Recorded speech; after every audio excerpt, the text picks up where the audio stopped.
Hello everybody and welcome back to another Fridays with a Ranger video. I'm Ranger Bailey and I'm filming from my living room today. I have a lovely Christmas tree behind me. I'm sitting in my nice white comfortable chair. There's a lamp back here and also a beautiful cat. And today I have a bit of a special video for you. I know the holidays are coming up for a lot of us and has already started for many of us. But I thought I would spread a little bit of holiday cheer by sharing with you how the Lewis and Clark expedition was able to spend their 3 Christmases from their home away from home. So let's talk about that.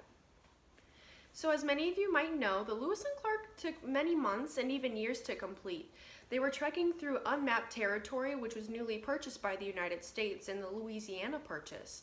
But when they were able to break away from the seriousness of that travel, it was time to celebrate things that were important to them, especially during the holidays. Christmas to Lewis and Clark and the rest of their expedition was just filled with singing, drinking, music playing, and just an overall celebration to how far they've come and what they have yet to travel. So the first Christmas that the Lewis and Clark expedition was spent at Camp Dubois, or as it's known today as Wood River, Illinois. I like to think about how much fun they might have had during their first Christmas on the trail. Like, they knew their way up until that point, and they had yet to cross that uncharted territory. They've set up their camp at the confluence of the Missouri and Mississippi River, and you can just kind of imagine how they might have felt during that time. Like, there's a lot of anticipation, suspensefulness, and just excitement to spend their first Christmas on the trail. And as William Clark put it in his journal entry on Christmas Day, I was wakened by a Christmas discharge, found that some of the party had gotten drunk, the men frolicked and hunted all day, snow this morning, ice run all day, several turkey killed, shields returned with a cheese and 4-pound butter. So as the snow fell and the winter got colder, I'm sure they were able to find some sort of fun, even if the winter said otherwise. So the Corps was also able to celebrate with additional members or individuals added to the party. In William Clark's journal, he talks about how 3 Native Americans joined their celebration as they talked about their newly acquired land by the Americans. This group of individuals were from the Osage tribe, which is a group of who have been described as very full of strength and dignity. They were able to celebrate with Lewis and Clark along with the rest of the expedition. But not only did they celebrate with them, a man by the name of George Juilliard was also recently added to the expedition. He was a crucial member to the Lewis and Clark expedition, mainly because he was most useful for being a translator for the men. He knew a lot of Native American languages as well as French, so he made a lot of the connections along the trail with the expedition. And better yet, this made him one of the most highest paid crew members along the trail, except for Lewis and Clark, of course. So the next Christmas for the Corps was spent in Fort Mandan in today's North Dakota. This winter was much colder for them since they were more up north, but luckily with the Mandan tribe's hospitality, they were in good hands. They spent over 5 months with the Mandan tribe at Fort Mandan, so they had a lot of time to celebrate, and they celebrated especially during the holidays. Just as the year prior, the captains were once again woken up by gunfire, but luckily this was almost like a tradition for them, as they would shoot guns or cannons into the air to kick off the celebration or that tradition again. But just like the year prior, the Christmas at Fort Mandan was celebrated with music, dancing, and just good food. And as Sergeant Ordway exclaims, we had the best to eat that could be had, and continued firing, dancing, and frolicking during the whole day, ... We enjoyed a Merry Christmas during the day and evening until 9 o'clock, all in peace and quietness. So the last Christmas that the Corps of Discovery had celebrated was in 1805. They celebrated at Fort Clatsop in present-day Astoria, Oregon.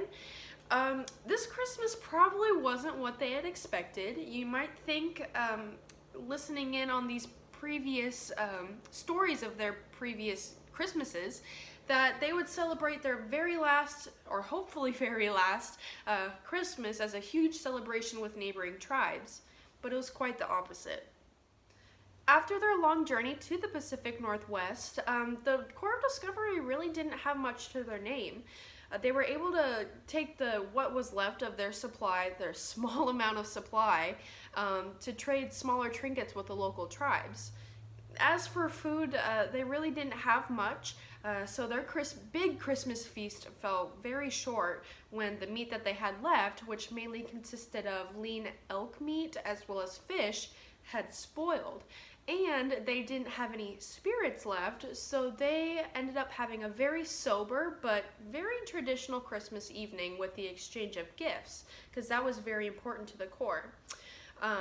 They were able to trade what was left of their tobacco to, or exchange their gifts, like tobacco, to those who smoked, and the rest who didn't smoke was given like handkerchiefs, warm clothes, and even 24 weasel tails were given out by Sacagawea. As you may have noticed, there was a lot of traditions to celebrate for the Corps of Discovery during the holidays.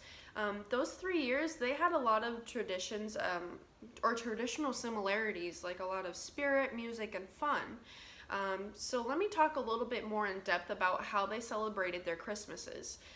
As for music, they played a lot of music during the holidays to sound off their celebration. And believe it or not, they sang songs that we still even listen to today.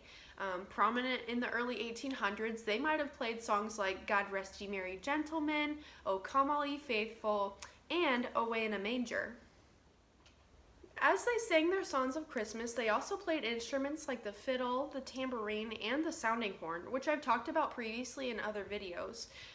But originally, the sounding horn was a way for the men to return to their ships after they had been away for a while. But in this sense, for the Corps of Discovery during the holidays, it was kind of used to sound off the celebration, as much did the gunfire in the morning for the captains. But music was very impactful for the Corps, as it may have been a way to get through the hardships of the winters and just their overall journey, and also a way to connect with local indigenous tribes they encountered too. The Corps of Discovery kept their traditions alive during all of the hardships of their travel, and with the help from others, they were able to make the most out of it. I know this year has been very difficult for many of us, but I hope you're still able to honor your traditions and to stay safe however you're spending your holidays. I hope you enjoyed today's video about how the Lewis and Clark expedition spent their holidays, and tune in next time for another Fridays with a Ranger. Happy holidays, everybody!